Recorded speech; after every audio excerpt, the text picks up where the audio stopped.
अपनी नाकामयाबियों के लिए हमारे पास बहुत से बहाने होते हैं। हम अपने माता पिता, परिवार और अपने आसपास के माहौल को भी दोष देने लगते हैं। ये बात अलग है कि हम जहां पैदा हुए, हमारे माता पिता, उनके बीच के रिश्ते और हमारी आर्थिक स्थिति का हम पर और हमें मिलने वाले मौकों पर असर पड़ता है।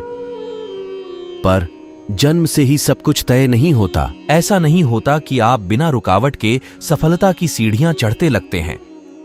नाकामयाबी जीवन का एक हिस्सा है, लेकिन उसके लिए दूसरों को दोष देना और बहाने बनाकर उसको छुपाना गलत है। अपनी नाकामयाबी को हमें बहाने बनाकर उससे पीछा छुड़ाना नहीं है, बल्कि अपनी नाकामयाबी से सीखकर खुद को कामयाब बनाना है। कभी भी सब कुछ एक साथ गलत नहीं होता। हमने क्या किया, यह भी महत्वपूर्ण है। फेल होने पर यह बात समझना बहुत जरूरी है कि हमने क्या किया। जो किया वो सही था, क्या उसे और बेहतर किया जा सकता था? जब आप खुद से ऐसी बातें पूछेंगे तो आपको नए अवसर मिलेंगे और आप कामयाब बनेंगे। कृष्णा जी कहते हैं कि हम कैसे और कहां पैदा हुए, इससे ज्यादा मायने रखता है कि हम आगे कैसे बढ़ें।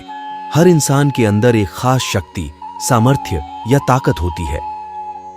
एक ऐसी शक्ति जो हमसे नामुमकिन चीज भी करवा देती है।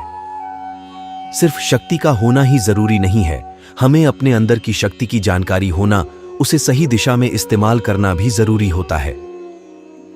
हम सब अपनी सोच से कहीं ज्यादा मजबूत और शक्तिशाली होते हैं, पर हम ज्यादातर सोए ही रहते हैं। हमें अपनी शक्ति का पता ही नहीं रहता। हम दूसरे सफल लोगों को देखते हैं और भूल जाते हैं कि उनके जैसा और उनसे बेहतर बनने की शक्ति हमारे अंदर भी है।